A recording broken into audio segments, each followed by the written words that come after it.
보지 마요, 제발. 그냥 가세요. 그녀의 목소리는 바람에 젖은 천처럼 떨렸습니다. 달빛병원 이사장 박동호는 지방공단 판자촌에서 이동진료를 하던 중 믿기 힘든 얼굴을 마주했습니다. 낡은 코트 자락 사이로 보인 건 부러진 목발과 절단된 다리, 그리고 그 위로 억겁의 세월이 지나간 듯한 눈빛을 가진 여자, 최수진. 그녀는 한때 종로 최고 명문가의 안주인이었습니다.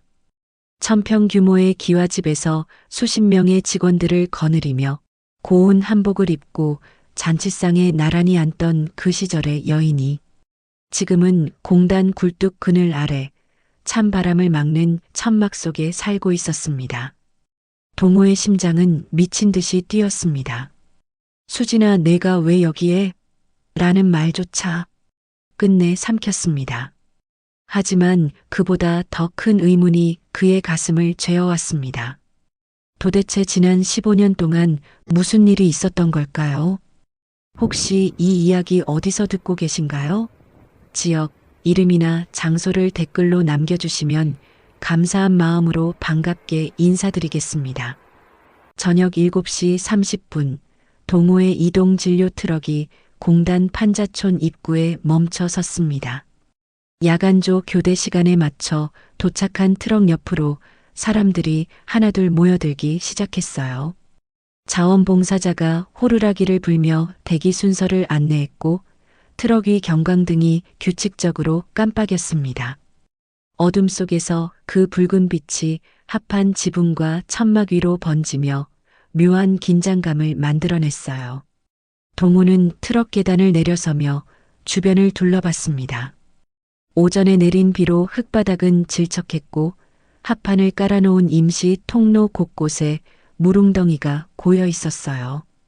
그 위로 휠체어 바퀴 자국이 깊게 파여 있었고 누군가 버리고 간 부러진 알루미늄 목발이 천막 기둥에 기대어 있었습니다. 동호는 그 목발을 잠시 바라봤어요. 낡고 녹슨 손잡이, 고무 끝이 다 닳아버린 지팡이 끝. 어디선가 본 듯한 익숙한 형태였습니다. 원장님, 준비 다 됐습니다. 비서실장 강민석이 다가와 말했어요.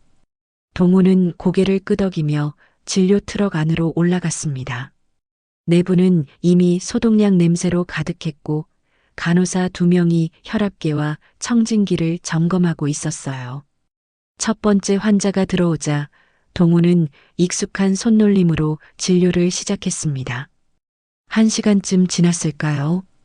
동호가 차트를 넘기며 다음 환자를 기다리고 있을 때였어요. 트럭 입구로 누군가 천천히 올라오는 소리가 들렸습니다. 계단을 오르는 발걸음이 불규칙했어요. 한쪽 발을 질질 끌듯 디디는 소리, 손잡이를 꽉 쥐고 몸을 끌어올리는 숨소리. 동호는 고개를 들었습니다. 그리고 숨이 멎었어요.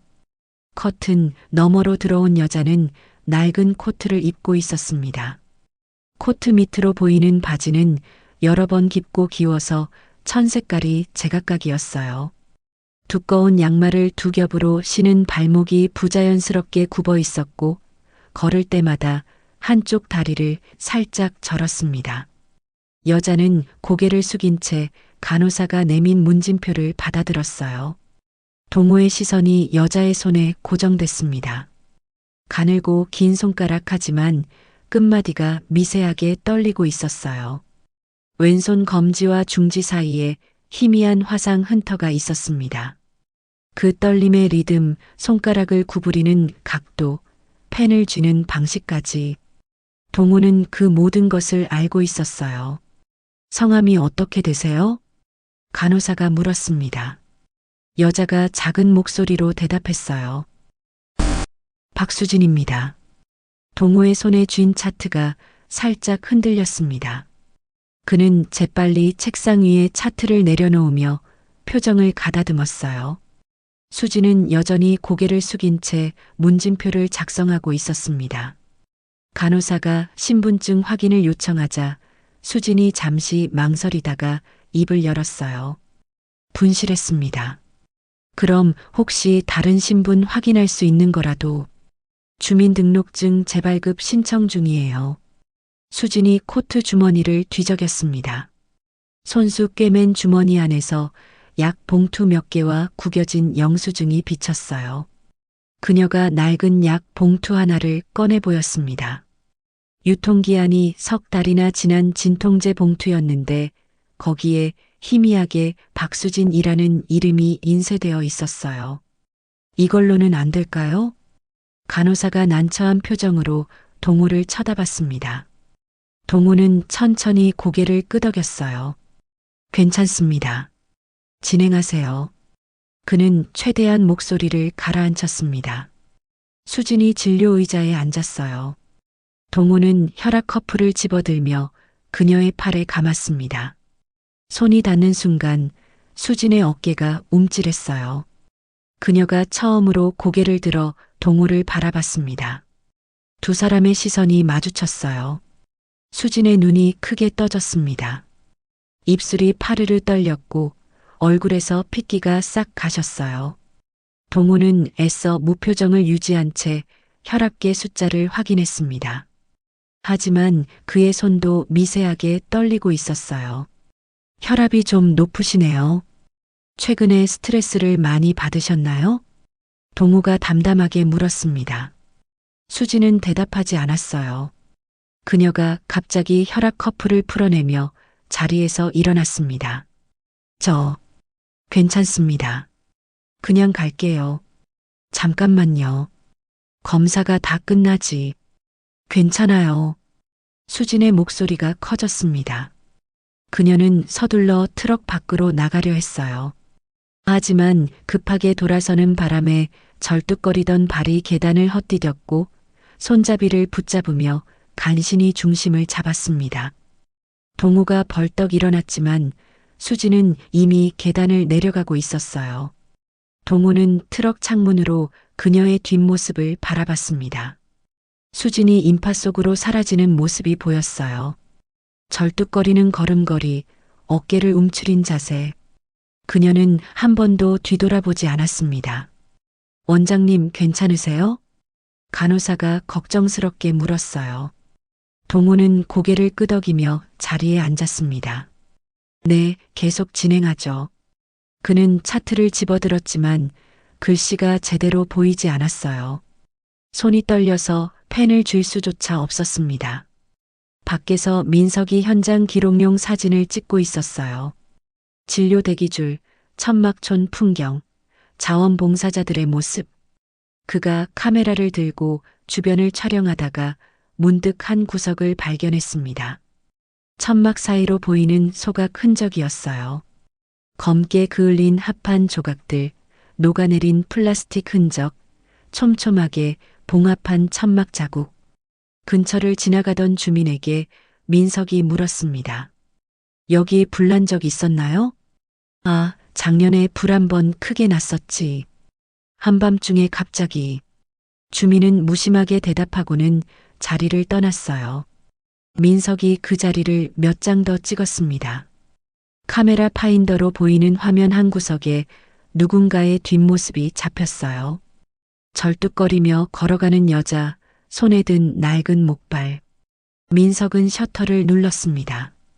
진료가 끝나고 정리를 하던 동우는 트럭 밖으로 나왔어요. 차가운 밤 공기가 얼굴을 때렸습니다.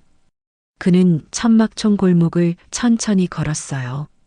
어디선가 폐지 수거 손수레가 지나가는 소리가 들렸습니다. 손수레 손잡이에 달린 작은 방울이 째랑째랑 울렸어요. 동우가 고개를 돌렸습니다. 어둠 속에서 손수레가 모퉁이를 돌아 사라졌어요. 하지만 그 짧은 순간 손잡이에 매달린 작은 열쇠고리가 가로등 불빛에 반짝였습니다. 바랜 천으로 만든 열쇠고리, 거기에 희미하게 적힌 이름. 지울. 동우의 다리에서 힘이 빠졌습니다. 그는 그 자리에 멈춰 서서 캄캄한 골목을 바라봤어요. 손수레 바퀴 소리와 방울 소리가 점점 멀어져 갔습니다. 산후조리원 퇴실 날이었습니다. 2023년 10월 15일 2주 동안 수지는 단 한 번도 창밖을 제대로 쳐다보지 못했어요. 빈 요람이 방 한쪽 구석에 놓여 있었고 간호사들은 그 앞을 지나갈 때마다 시선을 피했습니다. 시어머니 김 여사가 오전 10시에 도착했어요. 그녀는 수진의 짐을 확인하지도 않은 채 로비 소파에 앉아 커다란 가죽 서류 가방을 열었습니다. 안에서 족보 한 권과 제사 일정표가 나왔어요. 낡은 한지에 빼곡하게 적힌 이름들, 붉은 선으로 표시된 직계계보. 수진 씨, 이거 봐요. 시어머니가 족보를 펼쳤습니다. 손톱으로 특정 부분을 톡톡 두드리며 말했어요. 우리 집안이 종손 가문인 거 알죠? 7대째 장남만 내려온 집안이에요. 그러니까 이건 단순히 아기를 낳는 문제가 아니라 가문이 대를 잇는 문제라고.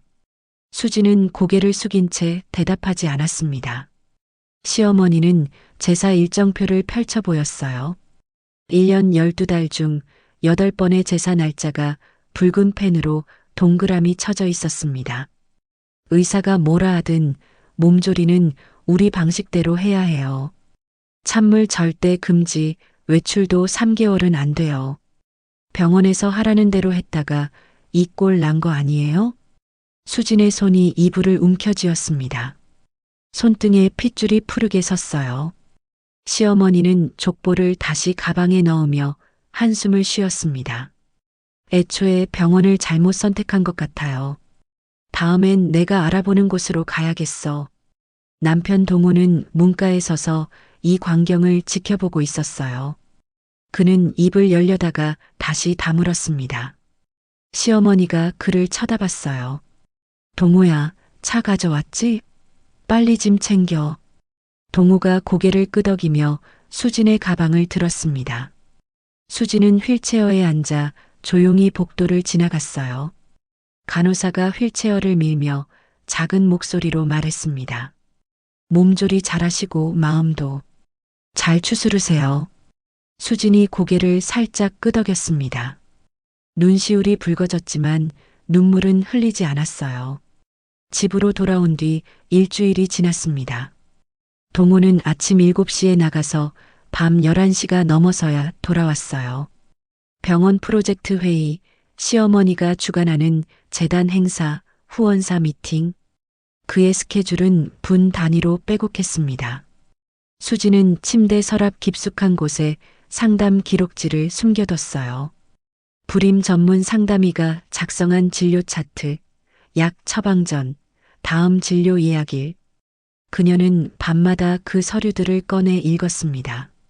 상담의의 마지막 말이 기록지 하단에 빨간 펜으로 적혀 있었어요.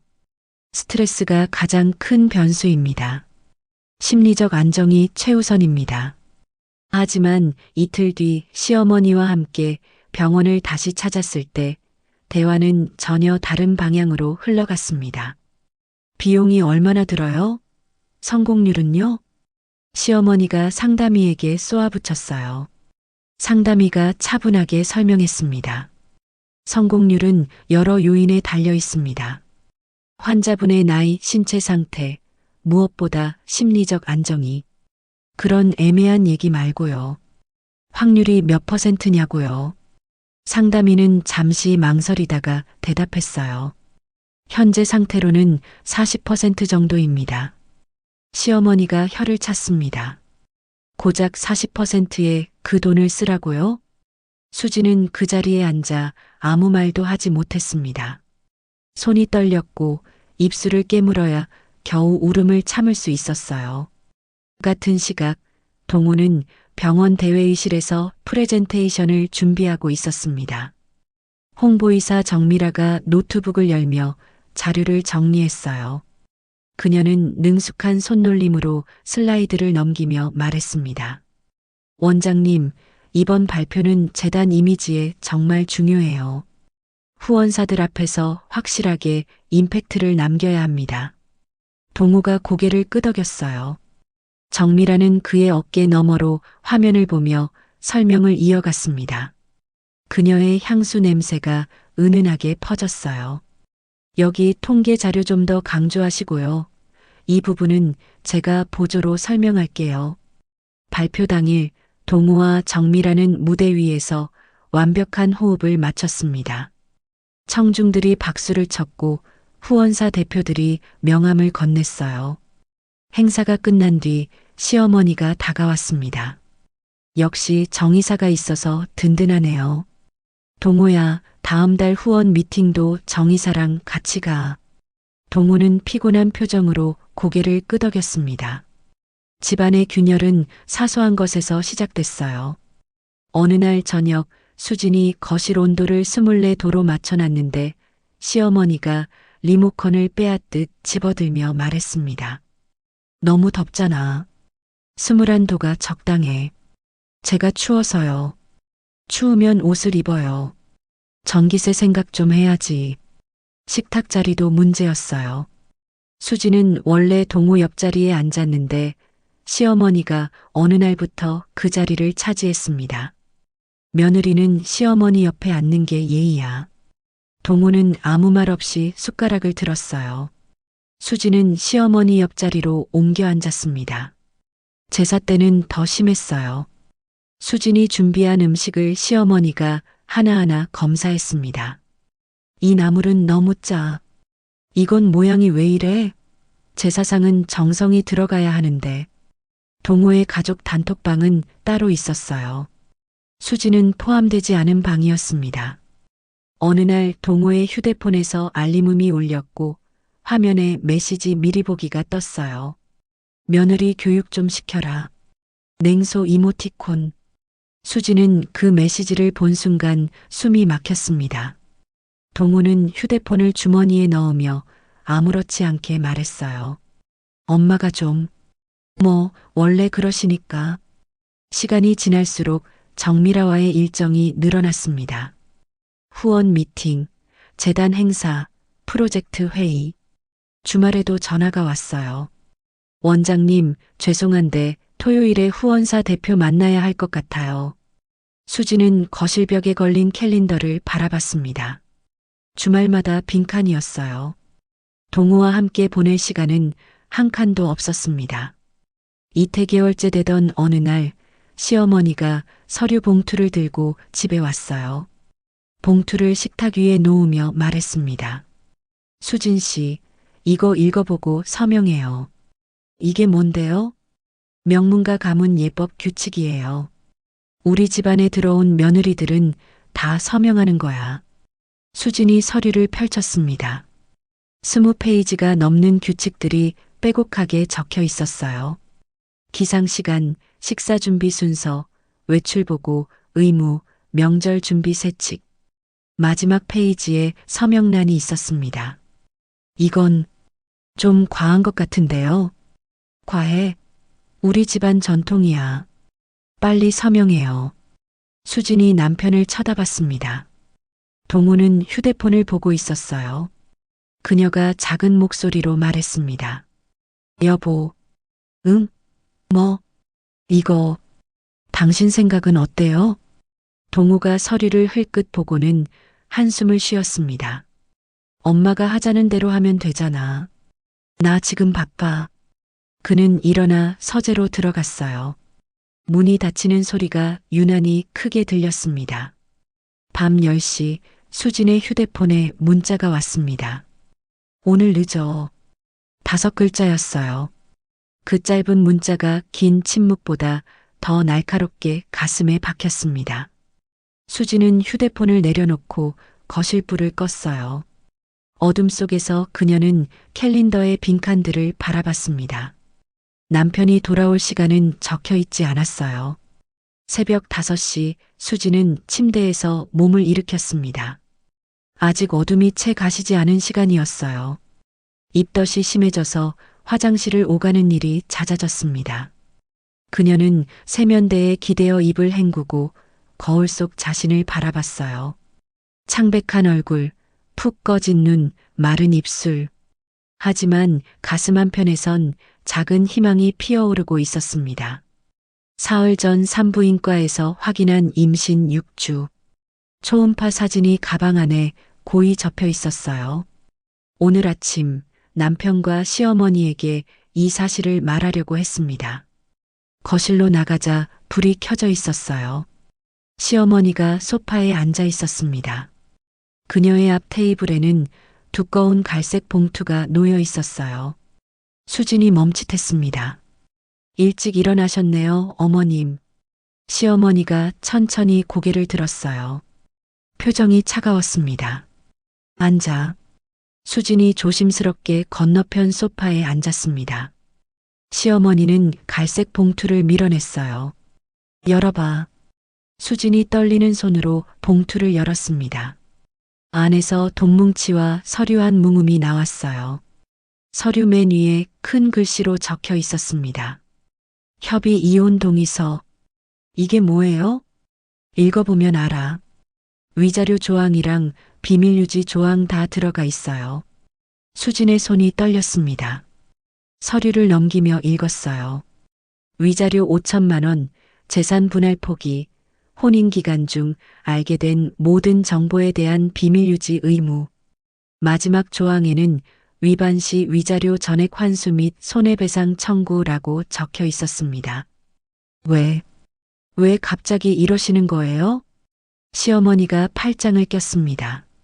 깨끗하게 하자는 거야. 너도 이 생활 힘들잖아. 돈 받고 편하게 나가. 수진의 목소리가 떨렸습니다. 저 말씀드릴 게 있어요. 뭔데? 제가 임신했어요. 순간 거실이 조용해졌습니다. 시어머니의 눈이 가늘어졌어요. 뭐라고? 임신 6주예요. 사흘 전에 확인했습니다. 수진이 가방에서 초음파 사진을 꺼냈습니다. 하지만 시어머니는 그것을 보려 하지도 않았어요. 또 허언하는 거 아니야? 아니에요, 정말이에요. 작년에도 그랬잖아. 임신했다고 난리치더니 결국 아무것도 아니었잖아. 그때랑은 달라요. 병원에서 확인했다니까요. 시어머니가 차갑게 웃었습니다. 건강검진 기록 제출해요. 병원 진단서, 혈액 검사 결과, 초음파 판독지 전부. 제대로 된 병원에서 발급받은 거로. 지금 당장은 없지만, 그럼 없는 거나 마찬가지지. 수진이 일어서려는 순간 서재 문이 열렸습니다. 남편 동우가 나왔어요. 그는 정장을 제대로 입지도 않은 채 넥타이를 손에 들고 있었습니다. 무슨 일이야? 시어머니가 먼저 입을 열었어요. 이혼 서류 주고 있어.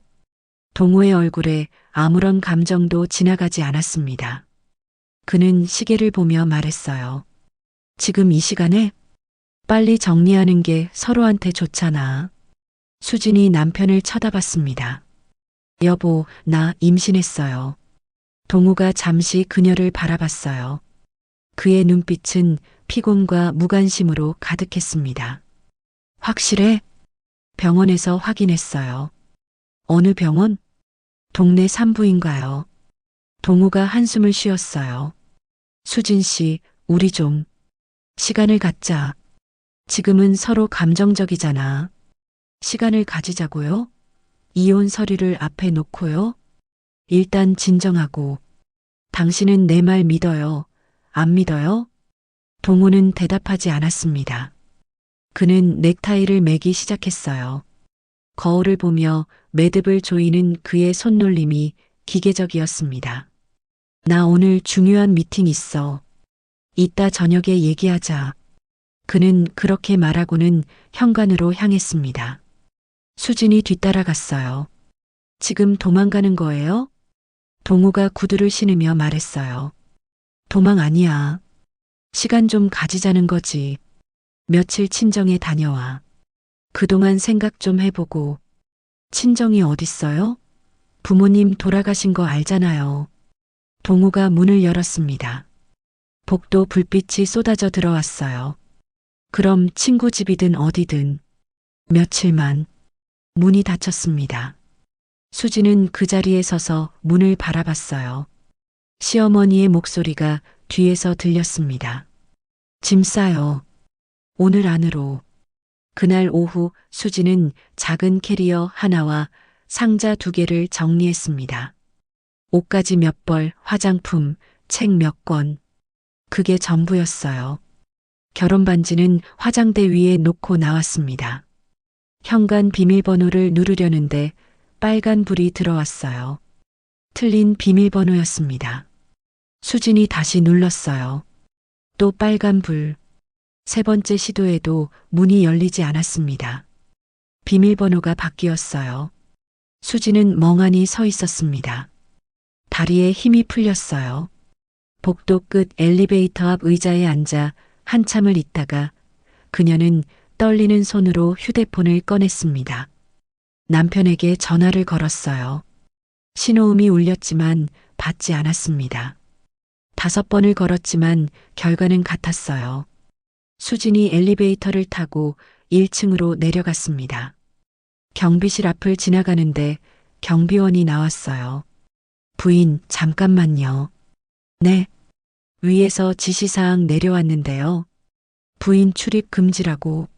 수진의 얼굴에서 핏기가 싹 가셨습니다. 출입 금지요? 네. 죄송합니다만 지시사항이라서요. 경비원은 미안한 표정을 지었지만 그의 태도는 단호했어요. 수진은 고개를 끄덕이며 아파트 정문으로 나갔습니다. 택시를 잡아탔어요. 기사가 백미러로 그녀를 쳐다봤습니다. 어디로 가실까요? 수진은 한참 동안 대답하지 못했습니다. 갈 곳이 없었어요. 공단 쪽으로요. 공단이요? 거긴 요즘 재개발 들어간다던데. 집 구하시려고요? 네. 기사가 한숨을 쉬었어요. 거긴 월세가 싸긴 하죠. 근데 환경이 별로예요. 수지는 대답하지 않았습니다. 그녀는 가방에서 구겨진 메모지를 꺼냈어요. 아침에 인터넷으로 검색한 쪽방 정보였습니다. 보증금 100만 원, 월세 20만 원. 가장 싼 곳이었어요. 택시가 공단 지역에 도착했습니다. 낡은 건물들, 좁은 골목, 천막으로 지은 임시 주택들. 수진이 요금을 내고 내렸어요. 캐리어를 끌고 골목을 걸으며 메모지에 적힌 주소를 찾았습니다. 건물 입구에 도착했을 때 그녀는 엘리베이터를 탔어요.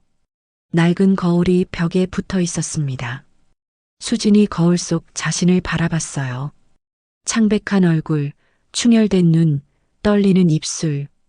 그녀는 코트 주머니에서 초음파 사진을 꺼냈습니다. 손으로 꼭 쥐었어요. 작은 점처럼 보이는 생명. 그것만이 그녀에게 남은 전부였습니다. 엘리베이터 문이 열렸어요. 2024년 7월 3일 새벽 2시 수지는 낡은 여관방 바닥에 쪼그려 앉아 있었습니다. 복부를 꽉 조이는 통증이 물결처럼 밀려왔다가 잦아들기를 반복했어요. 벽 너머로 옆방 리모델링 작업 소리가 들렸습니다. 드릴 이 콘크리트를 뚫는 굉음, 작업자들의 거친 욕설, 무언가 떨어지는 쿵 하는 소리. 수지는 벽에 기대어 숨을 몰아쉬었어요. 손으로 배를 감싸쥐며 작게 중얼거렸습니다. 조금만 기다려. 하지만 진통은 점점 강해졌어요. 간격도 짧아졌습니다. 그녀는 떨리는 손으로 휴대폰을 집어들었어요. 119에 전화를 걸었습니다. 구급차.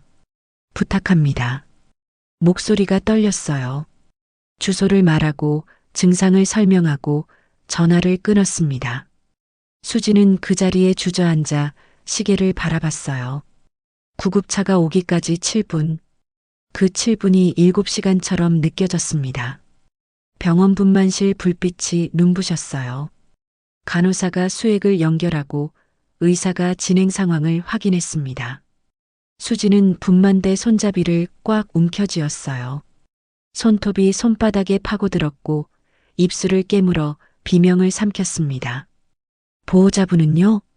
간호사가 물었어요. 수진이 고개를 저었습니다. 없어요.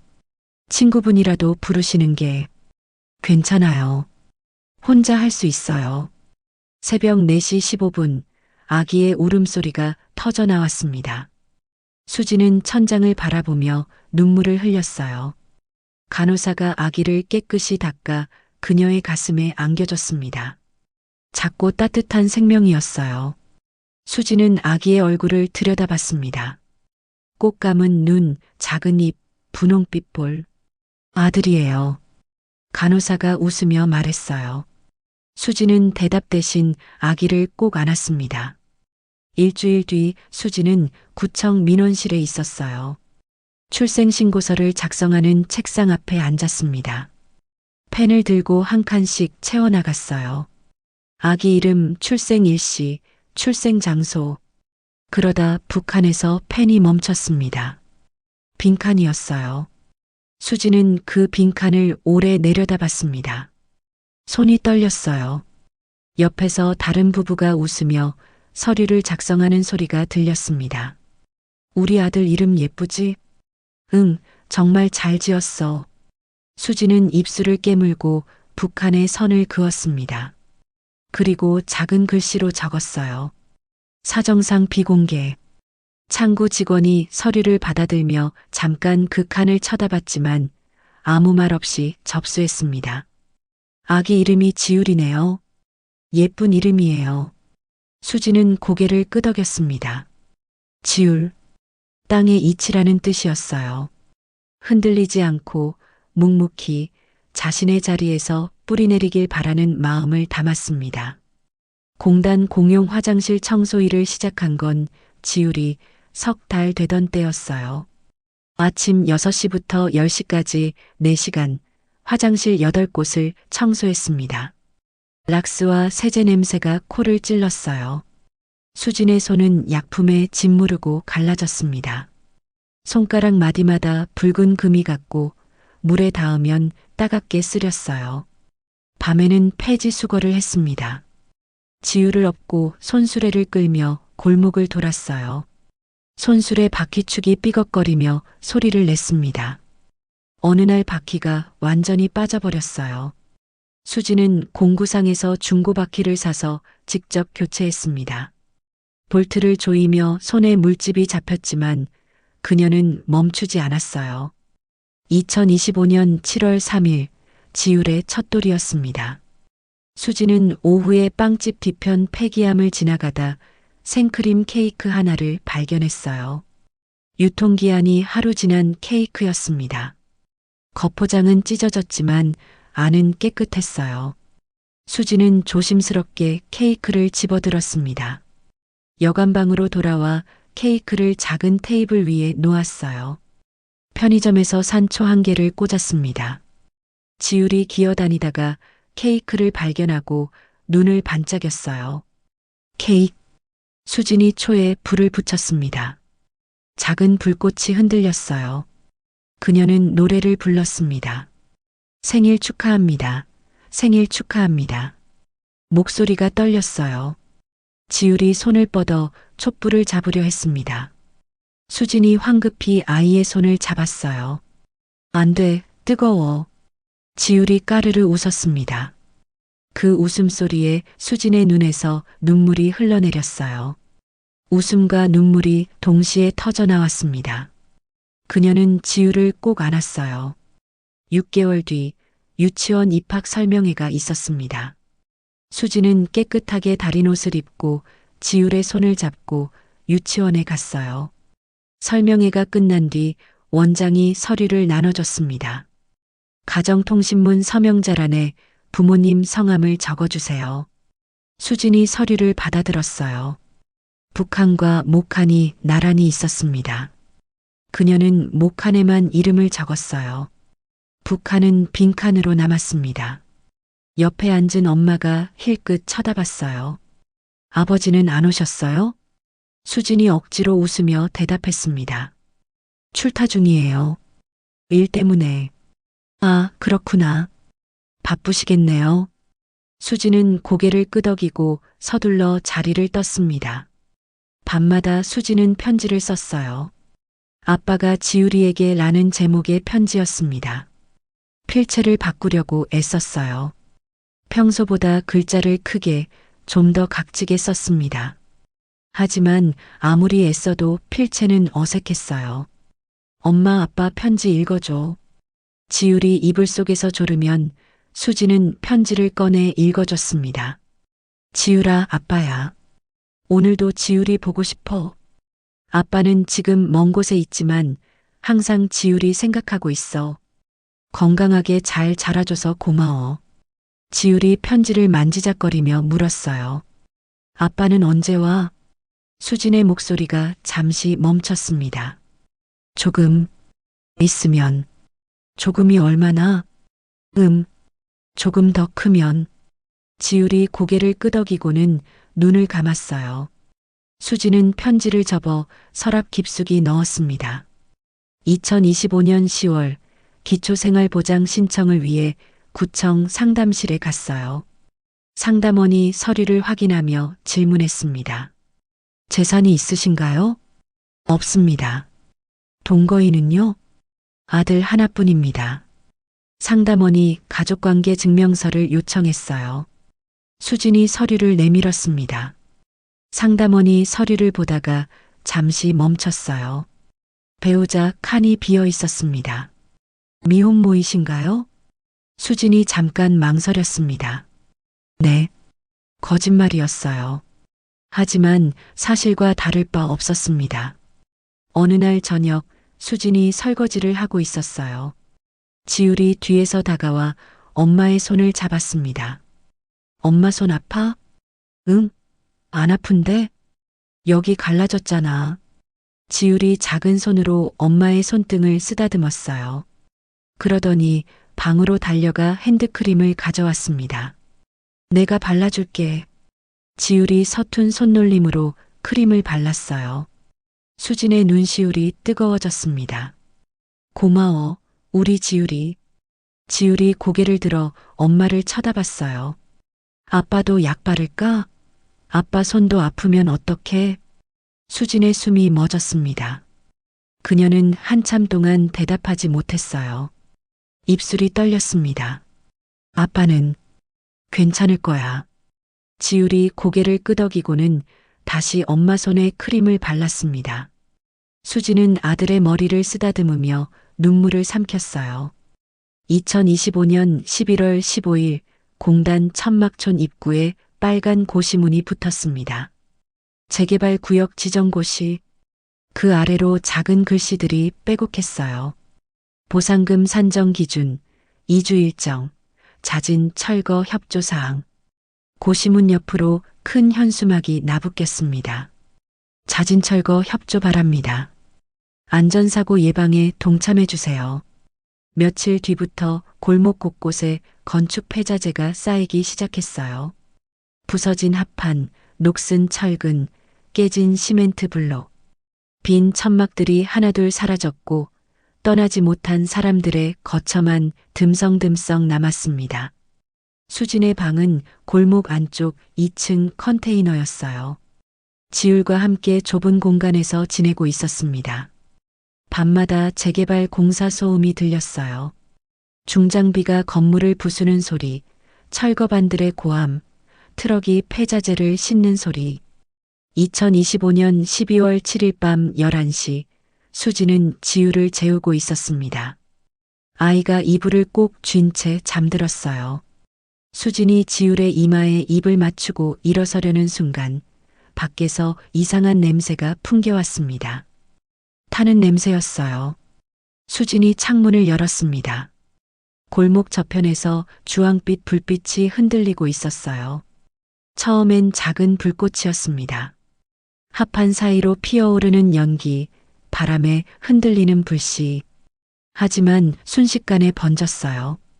골목이 터널처럼 좁아서 바람이 한 방향으로만 불었고 불길이 그 바람을 타고 빠르게 퍼져나갔습니다. 불이야. 누군가 소리쳤어요. 천막촌이 순식간에 아수라장이 됐습니다. 사람들이 짐을 챙겨 나오고 아이들 우는 소리가 터져 나왔어요. 수진이 황급히 지율을 안았습니다. 지율아, 일어나. 빨리 나가야 해. 지율이 눈을 비비며 칭얼거렸어요. 수진은 아이를 업고 방문을 열었습니다. 복도에 이미 연기가 차오르고 있었어요. 목이 따갑고 눈이 매웠습니다. 수지는 지율의 얼굴을 자신의 어깨에 파묻히게 하고 계단을 내려갔어요. 1층 골목으로 나왔을 때 불길이 양쪽에서 다가오고 있었습니다. 출구 쪽으로 가려 했지만 이미 불길이 그곳을 막고 있었어요.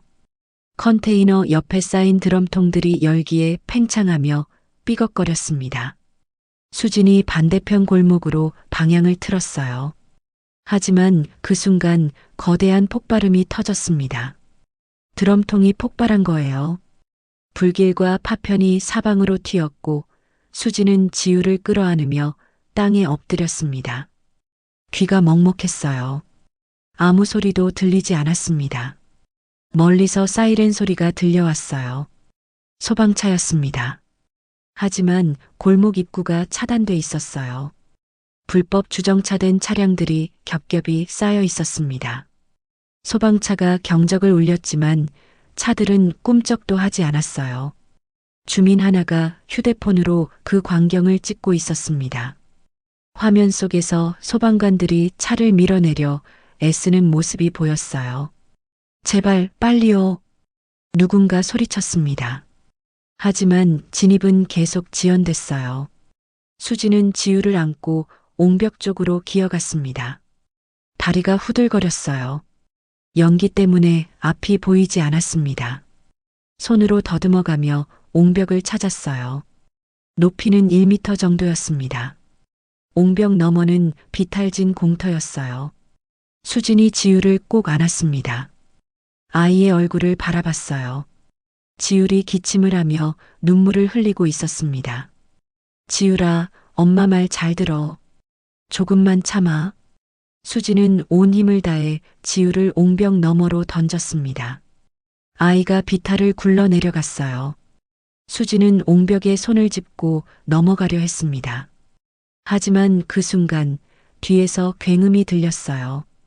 철제 프레임이 무너져 내렸습니다. 수진의 다리가 프레임에 깔렸어요. 뼈가 부러지는 소리가 또렷하게 들렸습니다. 비명을 지르려 했지만 목소리가 나오지 않았어요. 통증이 온몸을 휩쓸었습니다. 살려주세요. 누구 없어요. 수진이 목청껏 외쳤습니다. 하지만 사방에서 들리는 비명과 고함 속에 그녀의 목소리는 묻혔어요. 얼마나 지났을까요? 구조대가 도착했습니다. 소방관들이 철제 프레임을 들어 올리며 수진을 빼냈어요. 산소 마스크를 씌워줬습니다. 아이, 제 아이는요? 수진이 떨리는 목소리로 물었어요. 소방관이 옹벽 너머를 가리켰습니다. 저기 아이 있습니다. 구급대원들이 달려갔어요. 수진은 들것에 실린 채 목을 빼서 그쪽을 바라봤습니다. 지율이 공터에 누워 있었어요. 움직이지 않았습니다. 지율아. 수진이 소리쳤지만 구급대원들이 그녀를 구급차에 실었어요. 구급차 안에서 수진은 계속 울부짖었습니다. 제 아들이요. 제 아들 먼저 데려가요. 부인, 진정하세요. 다른 구급차가 아드님 데려갑니다. 병원 응급실에 도착했을 때 수진은 의식을 잃었습니다. 깨어났을 때 수술실 복도였어요. 의사 2명이 그녀를 내려다보고 있었습니다. 지율이는요? 제 아들은 어디 있어요? 의사들이 서로를 쳐다봤어요. 한 명이 입을 열었습니다. 지금 중환자실에 있습니다. 심정지 상태였고 심한 흡입 화상 소견이 나왔습니다. 수진의 입술이 파르르 떨렸어요. 살았어요? 살아있는 거죠? 심폐소생술로 일단 심박동을 되찾았지만 의사가 말을 흐렸습니다. 수진이 일어나려 했지만 몸이 움직이지 않았어요. 가봐야 해요. 지율이한테 가야 한다고요. 부인, 지금은 움직이시면 안 됩니다. 하지만 수진은 듣지 않았어요. 그녀는 몸을 일으켜 복도를 기어갔습니다. 다리가 말을 듣지 않았어요. 아래를 내려다본 순간 수진은 멈췄습니다. 다리가 없었어요. 무릎 아래가 잘려나가 있었습니다. 수진이 비명을 지르려는 순간 중환자실 문이 열렸어요. 의사가 나왔습니다. 표정이 굳어 있었어요. 보호자분, 네, 저요. 전데요. 들어오시겠습니까? 수진이 고개를 끄덕였어요. 간호사가 휠체어를 가져왔고 수진을 태워 중환자실로 들어갔습니다. 지율이 침대에 누워 있었어요. 작은 몸에 온갖 튜브가 연결돼 있었습니다. 심전도 모니터가 삐하고 규칙적으로 울렸어요. 수진이 휠체어를 밀어 침대 옆으로 갔습니다. 지율의 손을 잡았어요. 차가웠습니다. 지율아, 엄마야. 엄마 왔어. 대답이 없었어요. 심전도의 파동이 점점 약해졌습니다. 의사가 다가왔어요. 부인, 아이를 놓아주십시오. 뭐라고요? 더 이상은. 심전도의 파동이 미세하게 떨렸습니다. 그리고 천천히 일직선으로 변했어요. 길고 날카로운 경보음이 울렸습니다. 안 돼. 안 돼. 수진이 지율을 흔들었어요. 하지만 아이는 눈을 뜨지 않았습니다. 며칠 뒤 수진은 일반 병실에 누워 있었습니다. 천장을 멍하니 바라봤어요. 복도 비상등 불빛이 천장에 반사돼 주황빛으로 흔들렸습니다. 그 빛이 자꾸만 불길로 겹쳐 보였어요. 수진은 눈을 감았습니다. 하지만 감아도 불길이 보였어요. 지율의 얼굴이 보였습니다. 그리고 아무것도 남지 않았습니다. 2025년 12월 18일 수진은 병원 침대에서 신문을 받았습니다. 자원봉사자가 아침마다 가져다 주는 지역신문이었어요. 일면에 큰 제목이 보였습니다. 공단 화재 원인 조사 결과 발표, 자연발화로 추정. 수진의 손이 떨렸어요. 기사를 읽었습니다. 무사고 판정, 전기합선 또는 담뱃불 실화 가능성, 무허가 거주지 안전관리 부실. 단석줄로 정리된 조사 결과였어요. 화재 발생 열하루 만에 나온 결론이었습니다. 자연발화라고요? 수진이 중얼거렸어요. 그날 밤 불길이 동시다발적으로 여러 곳에서 일어났던 기억이 생생했습니다. 한 곳에서 시작된 불이 아니었어요. 골목 이곳 3곳에서 거의 동시에 불길이 치솟았습니다. 병실 문이 열리고 경찰관 한 명이 들어왔어요. 화재 조사반이라고 했습니다. 박수진 씨 맞으시죠? 네. 화재 당일 상황에 대해 몇 가지 여쭤보려고 합니다. 경찰관이 노트를 펼쳤어요. 수진은 그날 밤을 떠올리며 대답했습니다. 동시다발적인 화재, 드럼통 폭발, 막혀있던 소방차 진입로. 하지만 경찰관은 메모를 거의 하지 않았어요. 혹시 CCTV 영상은 확인하셨나요? 수진이 물었습니다. 경찰관이 고개를 저었어요. 현장에 설치된 CCTV가 몇 대 있긴 한데 녹화 장치가 고장이었답니다. 고장이요? 전부 다요? 네. 감리업체 측에서 그렇게 답변했습니다. 수진의 눈빛이 날카로워졌어요. 그럼 주민들이 찍은 영상은요? 분명히 여러 명이 휴대폰으로 찍었을 텐데요. 일부 영상은 확보했지만 화재 원인을 특정하기엔 부족합니다. 경찰관은 그렇게 말하고 일어섰어요. 수진이 다급하게 불렀습니다. 잠깐만요. 감리소장은 만나봤어요? 이강식이라고 그 사람한테 물어봐야 해요. 이강식 씨는 현재 연락이 닿지 않습니다. 화재 다음 날 휴가계를 내고 잠적했어요. 잠적했다고요? 가족들도 연락이 안 된다고 하더군요. 경찰관이 병실을 나갔어요. 수진은 창밖을 바라봤습니다. 뭔가 잘못됐어요. 모든 게 너무 빨리, 너무 깔끔하게 정리되고 있었습니다. 사흘 뒤 지역신문에 또 다른 기사가 실렸어요. 무허가 천막촌 화재, 거주민 안전 불감증이 부른 참사. 기사는 주민들의 과실을 강조했습니다. 불법 전기 사용, 화재 경보기 미설치, 소방통로 확보 미비. 수진의 이름도 언급됐어요. 미혼모 최모 씨, 아들과 함께 거주하다 화재로 자녀 사망. 수진은 신문을 구겨 던졌습니다. 손이 부들부들 떨렸어요. 며칠 뒤 자원봉사자가 찾아와 조심스럽게 말했습니다. 수진 씨, 혹시 아세요? 그 신문사 광고주 명단에 변화가 있었대요. 광고주요? 네. 기사 나간 직후에 대형 병원이랑 의료재단 광고가 대폭 늘었다고 하더라고요. 수진의 눈이 가늘어졌어요. 어느 재단이요? 정확히는 모르겠는데 소문으로는. 자원봉사자는 말을 흐렸습니다. 하지만 수진은 알 수 있었어요. 어느 재단인지. 2025년 12월 28일 보험사 손해사정인이 찾아왔습니다. 정장을 말끔하게 차려입은 40대 남자였어요. 그는 가죽 서류 가방을 열며 웃었습니다. 최수진 씨, 보상건으로 왔습니다. 보상이요? 네. 화재 피해에 대한 보험금인데요. 일단 이 정도 선에서 합의하시면 어떨까 해서요. 사정인이 서류를 내밀었어요. 보상금 액수가 적혀 있었습니다. 2천만 원. 수진이 서류를 내려다봤어요. 이게 전부예요? 아드님 사망에 대한 위로금과 부인의 치료비, 그리고 재산 피해 보상을 합친 금액입니다. 합리적인 선이라고 봅니다. 합리적이라고요? 수진의 목소리가 떨렸어요. 사정인이 눈치를 보며 말했습니다.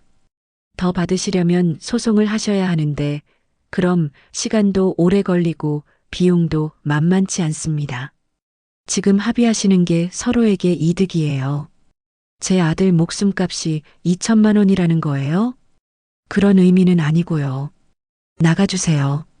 수진이 차갑게 말했어요. 사정인이 당황한 표정을 지었습니다. 부인, 이 기회를 놓치시면 나가라고요. 수진이 소리쳤어요. 사정인은 서류를 챙겨 들고 황급히 나갔습니다. 다음 날 구호단체 수녀가 병문안을 왔어요. 50대의 온화한 얼굴이었습니다. 수녀는 과일 바구니를 놓고 수진의 손을 잡았어요. 많이 힘드시죠? 수진은 대답하지 않았습니다. 수녀가 작은 목소리로 말했어요. 신께서 진실을 지키신답니다. 언젠가는 밝혀질 거예요. 수녀가 수진의 손에 작은 메모지를 쥐어줬습니다. 수진이 메모를 펼쳤어요. 거기에 작은 글씨로 적혀 있었습니다. 전등 타이머, 출입 기록, 야간 차량 번호. 이게 뭐예요? 혹시 도움이 될까 싶어서요. 제가 알아본 건데. 수녀는 더 이상 말하지 않았어요. 그녀는 조용히 병실을 나갔습니다. 퇴원 날 수진은 휠체어에 앉아 병원을 나왔어요. 갈 곳이 없었습니다. 임시 거처를 구해야 했어요. 구청에서 제공한 쪽방이었습니다. 1층 구석방, 창문도 작고 습기가 가득했어요. 밤마다 수진은 휠체어를 타고 골목을 돌았습니다. 화재 현장 근처까지 갔어요. 탄 냄새가 여전히 남아 있었습니다. 수진은 휠체어 바퀴로 맨홀 뚜껑을 밀어봤어요. 얼마나 무거운지, 어느 방향으로 열리는지 확인했습니다. 도주 경로를 점검하는 버릇이 생겼어요. 2026년 1월 5일 밤, 수진은 다시 화재 현장을 찾았습니다. 천막촌 벽면 대부분이 탄화돼 있었어요. 회중전등으로 벽을 비췄습니다. 탄화 패턴을 자세히 살폈어요. 이상한 점을 발견했습니다. 탄화 패턴이 일정한 간격으로 반복됐어요. 마치 누군가 의도적으로 여러 곳에 불을 붙인 것처럼. 점화 지점이 최소 4군데는 됐습니다. 수진이 휴대폰으로 사진을 찍었어요. 하지만 전문가가 아닌 그녀가 찍은 사진으로는 증거가 부족했습니다. 이틀 뒤 공단 게시판 앞을 지나가던 수진이 발걸음을 멈췄어요. 게시판에 A사 용지 한 장이 붙어 있었습니다. 손으로 쓴 글씨였어요. 보상을 원하면 조용히 하라. 더 이상 캐묻지 마라. 당신과 당신 주변 사람들을 위해서. 수진의 등에서 식은땀이 흘렀습니다. 그녀는 주위를 둘러봤어요. 아무도 없었습니다. 수진은 게시판에서 종이를 뜯어내 주머니에 넣었어요. 휠체어를 돌려 집으로 돌아가는 길, 수진은 멈추지 않았습니다. 손이 떨렸지만 휠체어를 밀어가는 속도는 느려지지 않았어요. 머릿속으로 생각했습니다. 전등 타이머, 출입 기록, 야간 차량 번호. 수녀가 준 메모의 내용이 계속 떠올랐어요.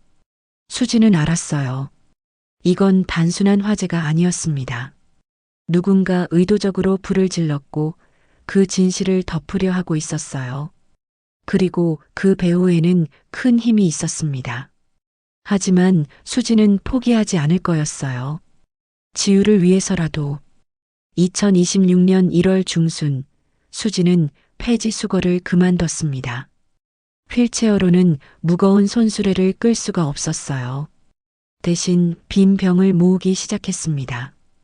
편의점과 식당 뒤편을 돌며 소주병, 맥주병, 페트병을 주었어요. 하나에 50원, 100원씩이었지만 쌓이면 돈이 됐습니다. 아침마다 휠체어에 비닐봉지를 묶어 매달고 골목을 돌았어요. 바퀴가 돌아갈 때마다 병들이 철컹철컹 소리를 냈습니다. 손은 여전히 갈라져 있었고 겨울 찬바람에 상처가 더 깊어졌어요. 오후 2시 수지는 성당 무료급식소에 갔습니다. 그곳에서 수녀를 만났어요. 병문안 왔던 그 수녀였습니다. 설거지 좀 도와주실 수 있으세요? 수녀가 조심스럽게 물었어요. 수진이 고개를 끄덕였습니다. 할 수 있어요.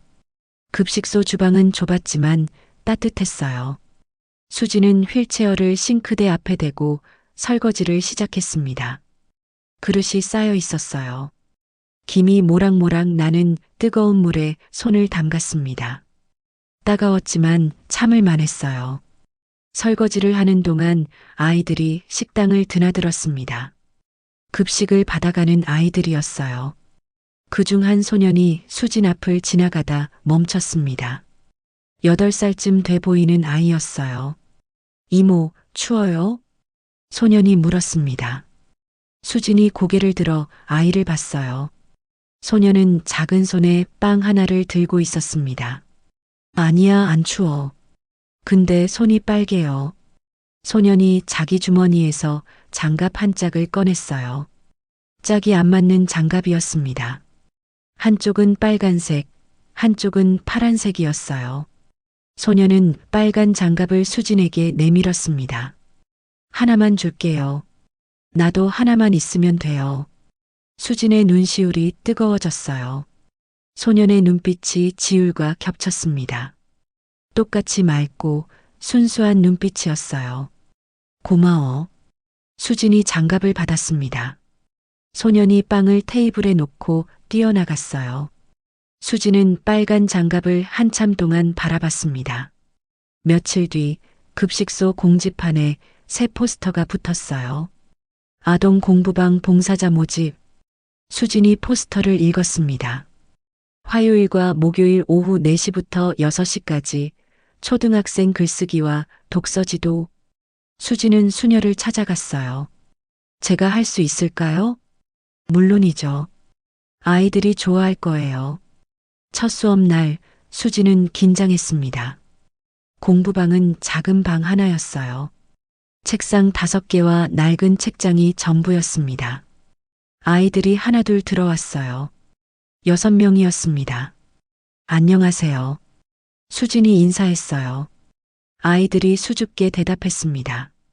수진은 아이들에게 일기를 쓰게 했어요.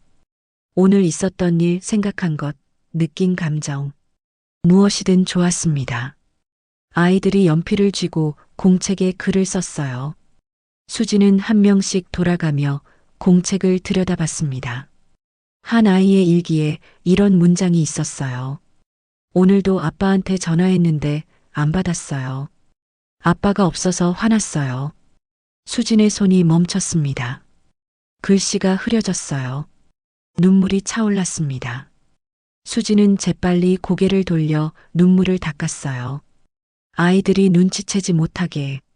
수업이 끝나고 집으로 돌아왔을 때 수지는 빨래를 갰습니다.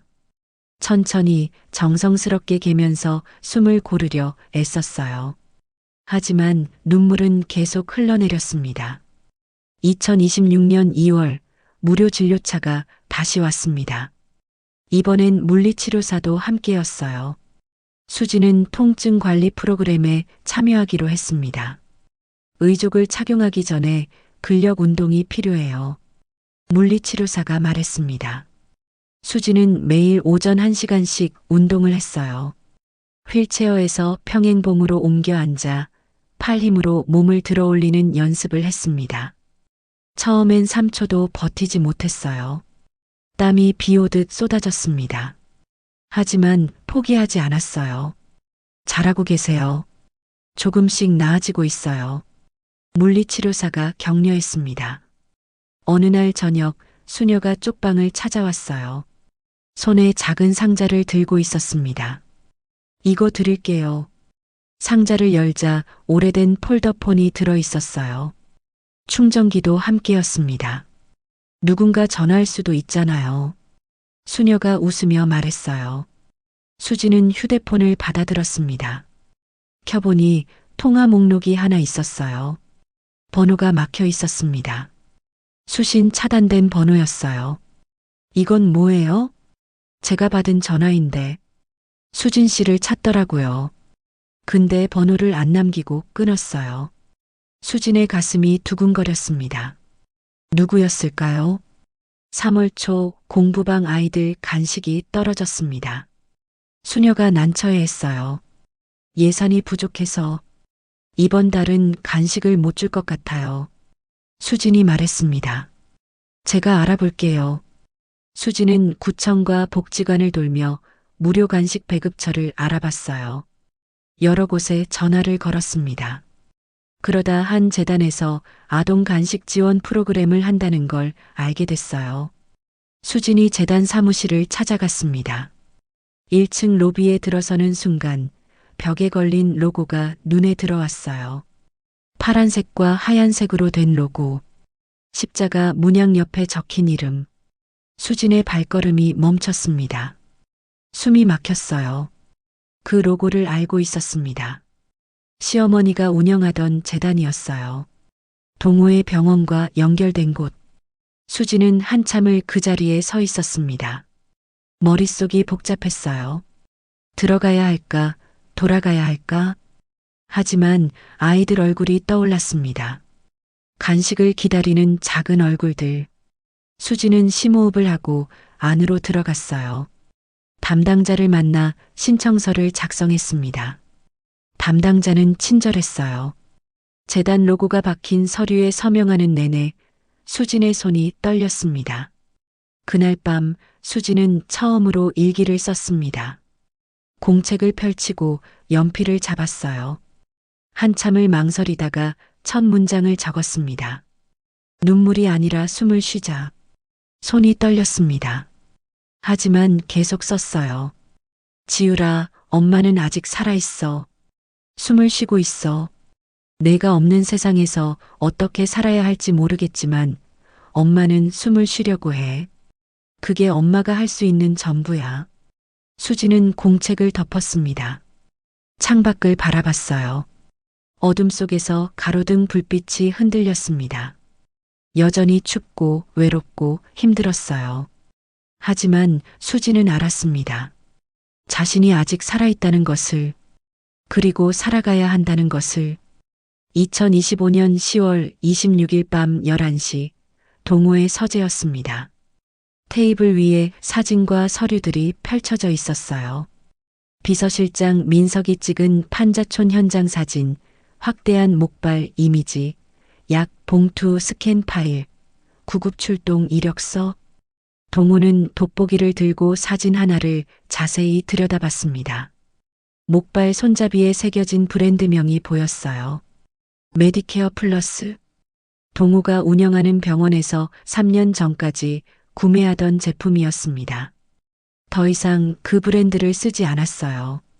하지만 수진이 쓰던 목발은 그 제품이었습니다. 민석이 노트북을 열며 말했어요. 원장님, 이거 보세요.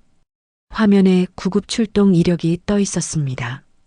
2025년 12월 7일 공단 천막촌 화재. 출동 시각 오후 11시 14분. 도착 시각 오후 11시 32분. 18분이 걸렸어요. 거리상으로는 5분이면 도착할 수 있는 곳인데 18분이나 걸렸습니다. 왜 그랬을까? 보고서에는 주정차 차량 때문이라고 나와 있습니다. 그런데 민석이 다른 파일을 열었어요. 견인 기록이었습니다. 그날 밤 그 구역에서 견인된 차량이 단 한 대도 없어요. 동호의 눈빛이 날카로워졌습니다. 소방차 진입로를 막았다면서 견인 기록이 없다고? 네. 이상하죠? 그때 초인종이 울렸어요. 민석이 나가서 문을 열었습니다.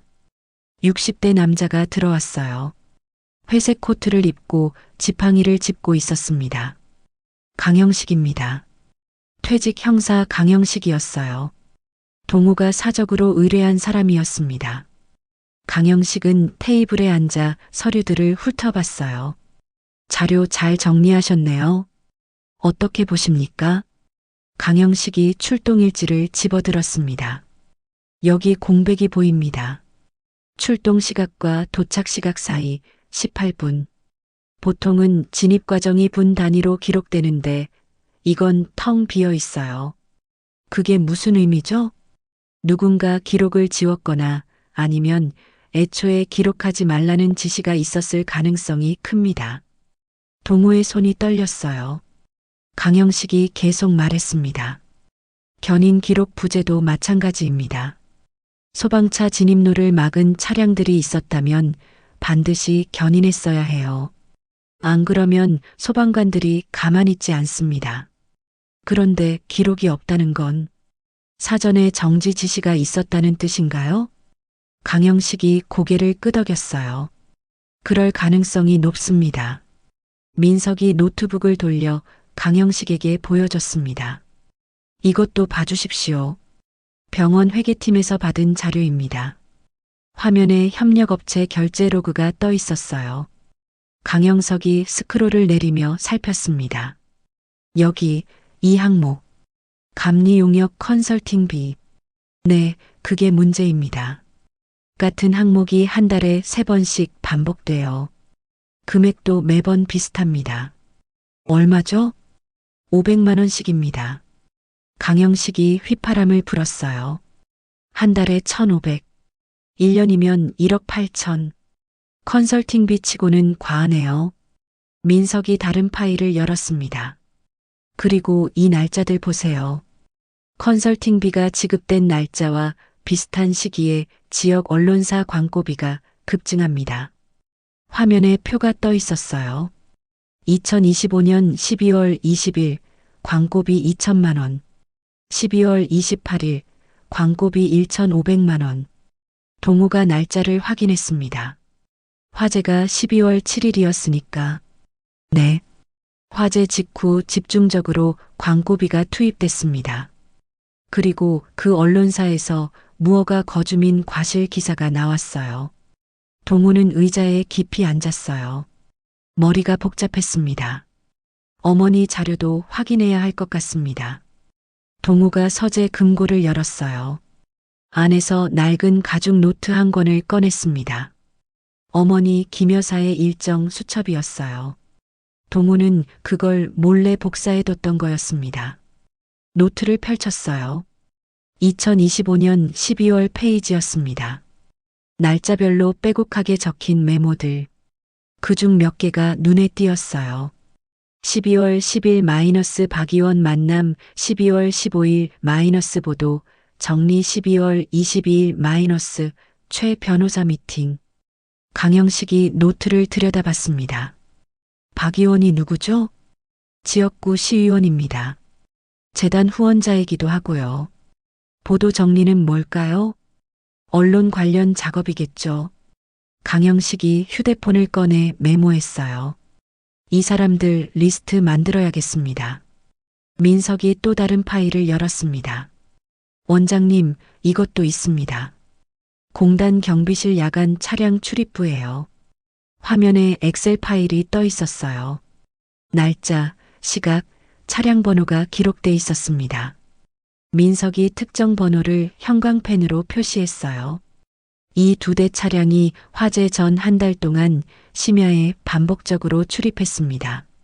번호판 조회했나? 네. 한 대는 개인 차량이고 다른 한 대는 민석이 잠시 말을 멈췄어요. 재단 협력사법인 차량입니다. 동호의 얼굴이 굳었습니다. 강영식이 턱을 쓰다듬었어요. 점점 윤곽이 잡히는군요. 하지만 이것만으론 부족합니다. 뭐가 더 필요합니까? 직접 증언입니다. 현장에 있었던 사람의 진술이 필요해요. 감리소장 이강식 말인가요? 네. 그 사람을 찾아야 합니다. 민석이 끼어들었어요. 이미 추적 중입니다. 사설 탐정을 고용했어요. 곧 소재 파악될 겁니다. 강영식이 고개를 끄덕였습니다. 익명 제보 창구도 열어두는 게 좋겠습니다. 그리고 변호사도 미리 선임하세요. 일이 커질 겁니다. 알겠습니다. 회의가 끝나고 강영식과 민석이 돌아갔어요. 동호는 홀로 서재에 남았습니다. 그는 판자촌 사진을 다시 들여다봤어요. 사진 속 수진의 얼굴, 절뚝거리며 걷는 뒷모습. 동호는 휴대폰을 집어들었습니다. 수진의 번호를 찾으려 했지만 없었어요. 당연했습니다. 4년 전 이혼할 때 모든 연락처를 지웠으니까요. 그는 민석에게 전화를 걸었어요. 다음 무료 진료 일정 잡아주세요. 같은 곳으로. 공단 판자촌 말씀이신가요? 네. 이번 주 안으로. 알겠습니다. 전화를 끊고 동호는 창밖을 바라봤습니다. 밤하늘이 깊었어요. 같은 시각 공단 쪽방. 수지는 아이들 숙제를 채점하고 있었습니다. 빨간 펜으로 동그라미를 그리고 칭찬 스티커를 붙였어요. 11시가 넘었습니다. 갑자기 폴더폰이 울렸어요. 수진이 깜짝 놀라 휴대폰을 집어들었습니다. 화면에 발신자 표시 제한이라고 떠 있었어요. 수진은 잠시 망설였습니다. 손이 떨렸어요. 천천히 통화 버튼을 눌렀습니다. 여보세요? 아무 대답이 없었어요. 하지만 전화는 끊기지 않았습니다. 호흡 소리만 들렸어요. 누군가 숨을 쉬고 있었습니다. 누구세요? 여전히 대답이 없었어요. 수진의 심장이 빠르게 뛰었습니다. 상대방도 숨을 참은 듯 조용했어요. 무언의 긴장이 전화선을 타고 흘렀습니다. 10초쯤 지났을까요? 상대방이 전화를 끊었어요. 뚜하는 신호음만 남았습니다. 수진은 한참 동안 휴대폰을 귀에 댄 채 서 있었어요. 누구였을까요? 왜 아무 말도 하지 않았을까요? 수진은 휴대폰을 내려놓고 창밖을 바라봤습니다. 어둠 속에서 가로등만 외롭게 빛나고 있었어요. 2025년 11월 3일 오전 10시 재단 본관 3층 대회의실이었습니다. 긴 타원형 테이블에 이사 11명이 앉아 있었어요. 천장의 샹들리에가 회의실을 밝게 비췄고 벽면 스크린에는 제78차 정기이사회라는 문구가 떠 있었습니다. 동호가 자리에 앉았어요. 맨 끝자리였습니다. 그의 옆에는 비서실장 민석이 노트북을 펼치고 있었어요. 상석에는 김 여사가 앉아 있었습니다. 그녀는 진주 목걸이를 하고 검은색 정장을 입고 있었어요. 표정이 차갑고 단호했습니다. 이사장이 망치를 두드렸어요. 제78차 정기이사회를 시작하겠습니다. 오늘 안건은 2가지입니다. 첫째, 재단 명예훼손 우려 사안 보고. 둘째, 감리 비리 의혹 조사 게시건입니다. 이사들이 웅성거렸어요. 김 여사가 손을 들었습니다. 이사장님, 두 번째 안건은 사전 협의가 없었습니다. 의사 진행 순서가 잘못된 것 아닙니까? 긴급 안건으로 추가됐습니다. 이사 과반수의 동의를 받았습니다. 김 여사의 입술이 굳게 다물어졌어요. 이사장이 동우를 쳐다봤습니다. 동우 원장님 발표해 주시죠. 동우가 일어섰습니다.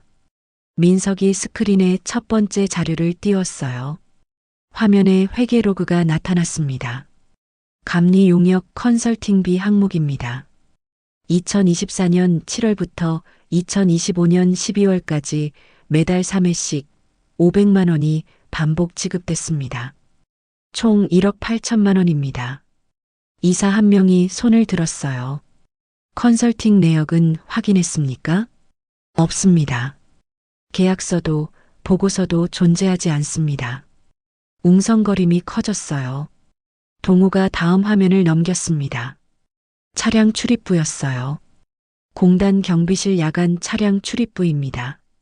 화재 발생 한 달 전부터 재단 협력사법인 차량이 심야에 반복적으로 출입했습니다. 무슨 용무로 출입했는지 확인됐나요? 기록에는 현장 점검이라고만 돼 있습니다. 하지만 야간 점검은 통상적이지 않습니다. 김 여사가 끼어들었어요. 그게 무슨 문제입니까? 공사 현장 점검은 필요에 따라 야간에도 할 수 있어요. 동우가 어머니를 똑바로 쳐다봤습니다. 다음 자료를 보시죠. 화면이 바뀌었어요. 언론사 광고비 집행 내역이었습니다. 화재 발생 직후 지역 언론사 광고비가 급증했습니다. 12월 20일 2천만 원, 12월 28일 1,500만 원, 그리고 같은 시기에 무허가 거주민 과실 기사가 집중 보도됐습니다. 이사들의 표정이 굳어졌어요. 동우가 마지막 화면을 띄웠습니다. 김 여사의 일정표 스캔본이었어요. 이건 개인 일정표입니다. 12월 10일 박 의원 만남, 12월 15일 보도, 정리, 12월 22일 변호사 미팅.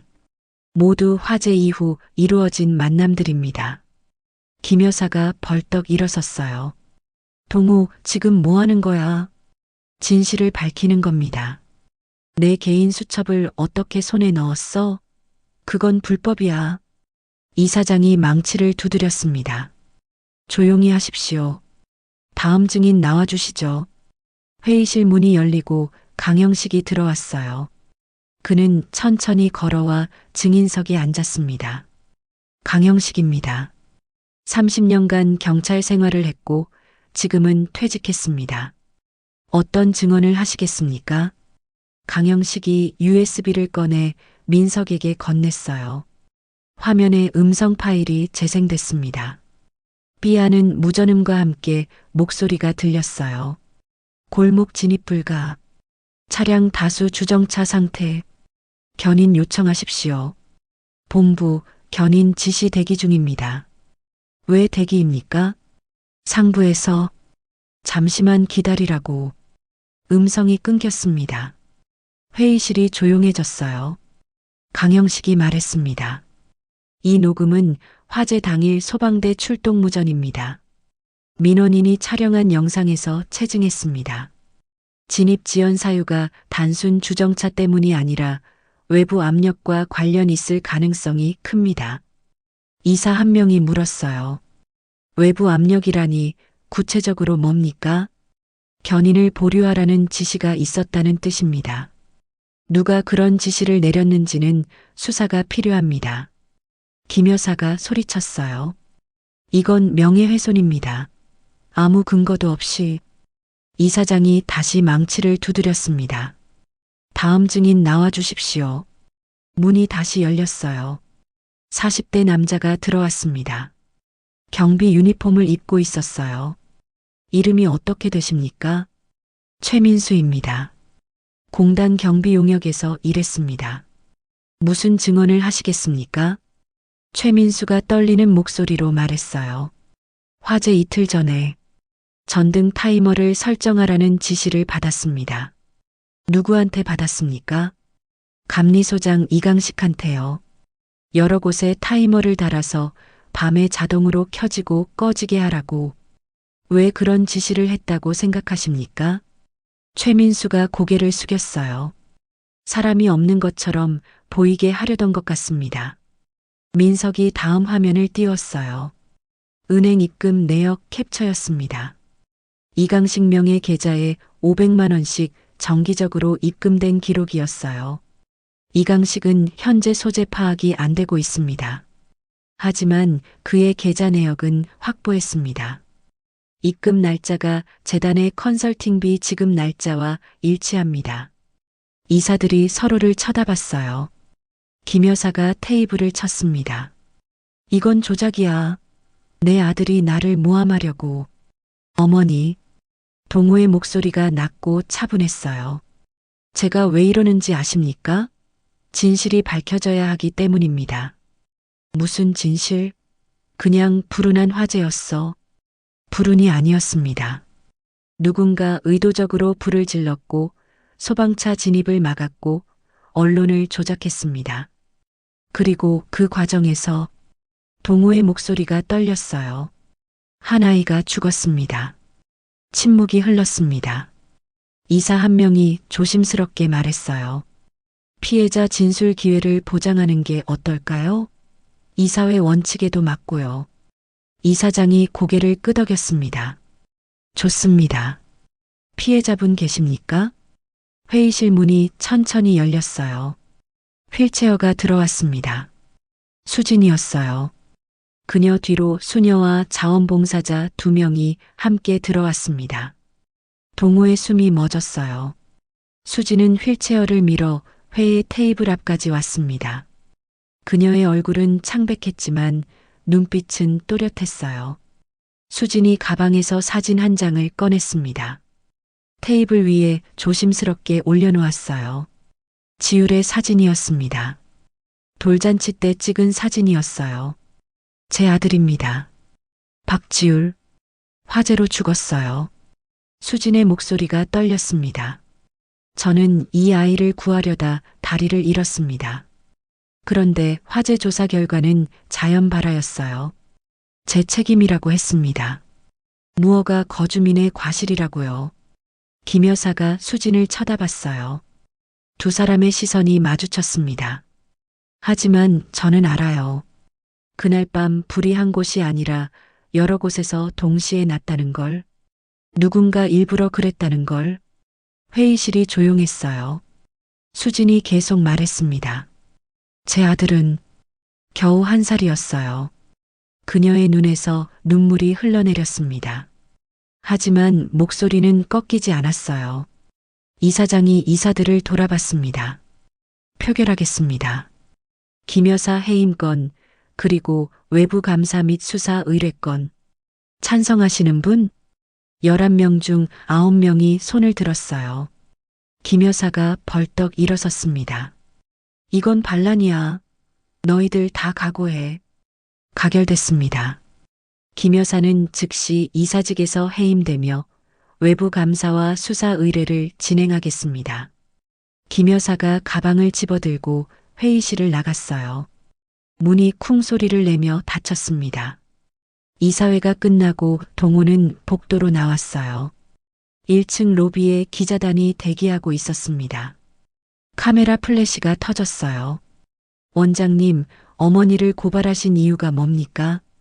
재단 운영에 문제가 있었습니까? 동호가 마이크 앞에 섰습니다. 그는 잠시 침묵하다가 입을 열었어요. 재단보다 아들이 내 미래였습니다. 기자들이 웅성거렸어요. 동호는 더 이상 말하지 않고 로비를 빠져나갔습니다. 그의 뒷모습이 유리문 너머로 사라졌어요. 2026년 3월 15일 공단 입구에 새 건물이 들어섰습니다. 2층짜리 작은 건물이었어요. 외벽은 하얀색으로 깔끔하게 칠해져 있었고 입구 위에 현판이 걸려 있었습니다. 지율재단 무료의원. 글씨체가 특이했어요. 아이들이 쓴 손글씨를 본떠서 만든 디자인이었습니다. 지읒자가 약간 삐뚤고 리을자 끝이 길게 늘어진 모양이었어요. 오전 10시 개원식이 시작됐습니다. 의원 앞 작은 마당에 의자 50개가 놓여 있었어요. 주민들과 자원봉사자들이 하나둘 자리를 채웠습니다. 수지는 휠체어를 타고 맨 앞줄에 앉아 있었어요. 그녀 옆으로 공부방 아이들이 앉았습니다. 동우가 단상에 올라갔어요. 그는 마이크를 잡고 청중을 바라봤습니다. 오늘 지율재단 무료의원이 문을 엽니다. 이곳은 단순한 병원이 아닙니다. 우리가 잃어버린 것을 기억하고 다시는 같은 일이 반복되지 않도록 노력하는 곳입니다. 동우의 목소리가 떨렸어요. 그는 잠시 말을 멈추고 숨을 고르며 계속했습니다. 제 아들 지율이의 이름을 여기에 새겼습니다. 그 아이가 살지 못한 세상을 조금이나마 더 나은 곳으로 만들고 싶었습니다. 청중석에서 박수가 터져 나왔어요. 동우가 고개를 숙여 인사하고 내려왔습니다. 개원식이 끝나고 사람들이 의원 내부를 둘러봤어요. 1층 대기실은 넓었습니다. 한쪽 벽면에 공부방이 마련돼 있었어요. 작은 책상 6개와 책장, 그리고 간식 선반.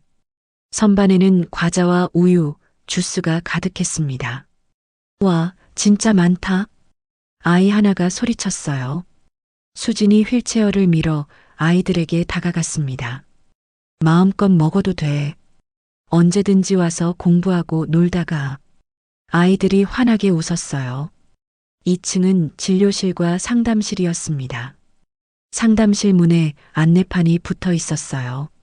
화상 및 절단 환자 자조 모임. 수진이 의료사회복지사와 함께 만든 프로그램이었습니다. 매주 목요일 오후 4시 같은 경험을 한 사람들이 모여 이야기를 나누는 시간이었어요. 복도 끝 작은 방은 워크숍 공간이었습니다. 봉사팀장이 재활용 보조기구 수리 도구들을 정리하고 있었어요. 낡은 휠체어를 수리하고 목발을 재조립하고 의족을 손보는 공간이었습니다. 여기서 매주 토요일에 워크숍을 열 겁니다. 필요하신 분들은 언제든 오세요. 봉사팀장이 웃으며 말했어요. 동우는 1층 사무실에서 노트북을 열었습니다. 화면에 회계 공개 시스템이 떠올랐어요. 모든 수입과 지출이 실시간으로 기록되는 시스템이었습니다.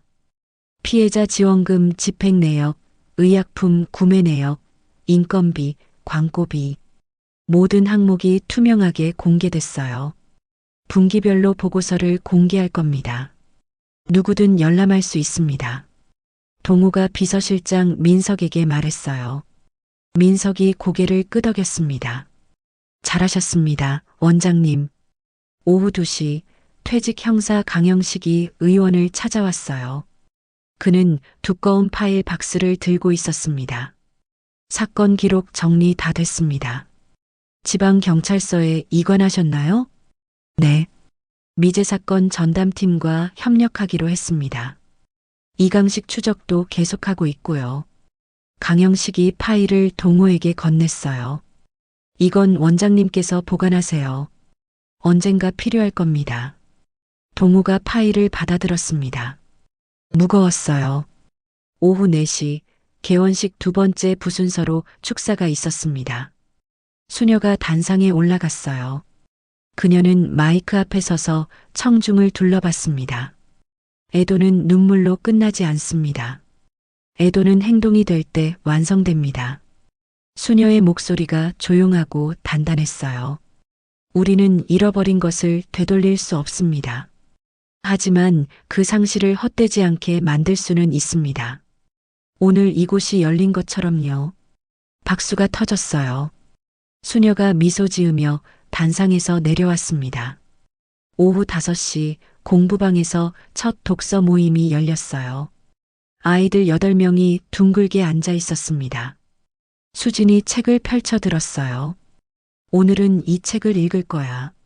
제목은 나무를 심은 사람이에요. 아이들이 조용히 들었습니다. 수진이 천천히 읽기 시작했어요. 목소리가 부드러웠습니다. 아이들은 눈을 반짝이며 이야기에 빠져들었어요. 독서 모임이 끝나고 아이들이 하나둘 돌아갔습니다. 수지는 휠체어를 밀어 2층으로 올라갔어요. 진료실 문을 열고 들어갔습니다. 벽면에 사진 액자가 걸려 있었어요. 지율의 사진이었습니다. 첫 돌 때 찍은 사진. 아이가 케이크 앞에서 웃고 있었어요. 수지는 휠체어를 사진 앞에 멈춰 세웠습니다. 손을 천천히 들어 올려 액자 유리를 만졌어요. 지율아. 그녀의 목소리가 떨렸습니다. 엄마 여기 있어. 엄마 아직 살아있어. 눈물이 뺨을 타고 흘러내렸어요. 하지만 수지는 울음을 삼켰습니다. 손으로 눈물을 닦고 심호흡을 했어요. 그때 문 뒤에서 인기척이 났습니다. 수진이 돌아봤어요. 동우가 문 밖에 서 있었습니다. 한 걸음 떨어진 곳에서 들어오지도 나가지도 않은 채 두 사람의 시선이 마주쳤어요. 오랜 침묵이 흘렀습니다. 동우가 입을 열려다가 다시 다물었어요. 사과의 말이 목까지 올라왔지만 그는 그 말을 삼켰습니다. 말보다 일이 필요했어요. 사과보다 행동이 필요했습니다. 수진도 고개를 끄덕였어요. 아무 말도 하지 않았습니다. 그녀는 휠체어를 돌려 진료실을 나왔어요. 동우와 스쳐 지나가며 잠시 멈췄습니다. 내일 오전 진료 일정 확인했어요. 네, 준비됐습니다. 그게 전부였어요. 두 사람은 각자의 방향으로 걸어갔습니다.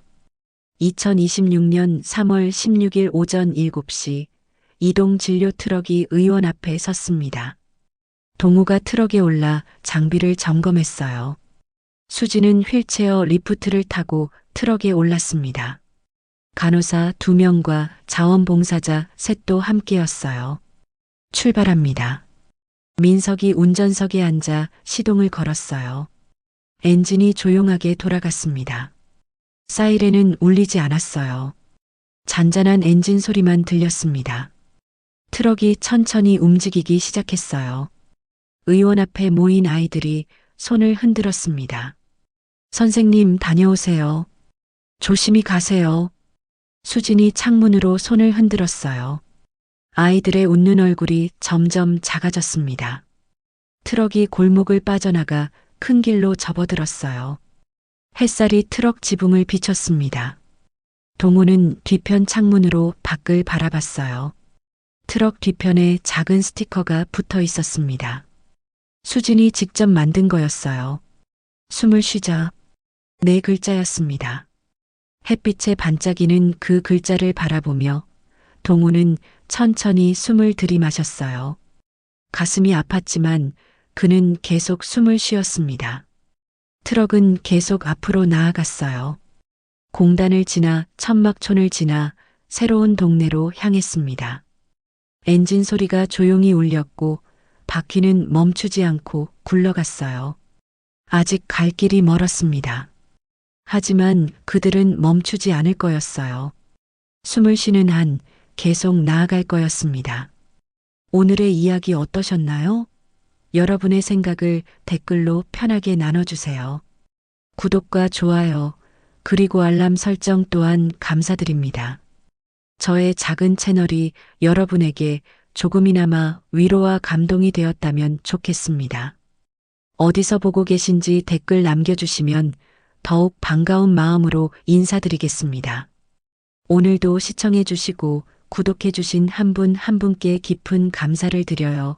구독자분들의 인생에 행복과 기쁨을 드리고자 노력하는 사연각시였습니다.